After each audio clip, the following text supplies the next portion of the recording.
can see it's a little bit unorganized out here, but that's because we're getting an expansion for our office to accommodate more staff and a bigger lunchroom.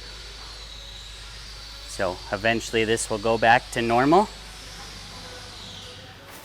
Finally got the wash bay curtain put up. Ken doing his thing. So, doing a repair on a ditch witch drill. Pins and bushings and a few other repairs on an 85 for a client.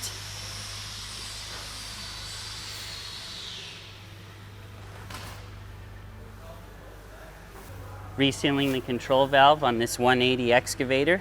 So that's a pretty big job. Shouldn't be too bad.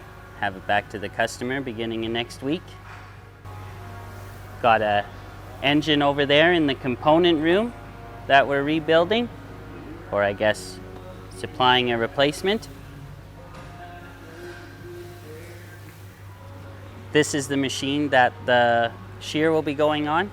So 480 supplied by Strongco, and we'll be rigging that up next week.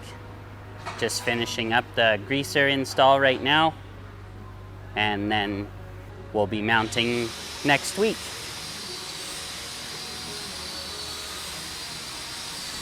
There's a shear that we sold to a customer about 1.5 years ago. It is in for a little overhaul, getting the blade piercing tip fixed and some of the valving resealed in the cylinder. For the tight time constriction that we're on for the shear build, we're actually building our own mount in-house. So Cody's working on that. We'll have it finished being welded by the end of the day, and then it'll get painted, mounted to the shear, and then mounted to the excavator.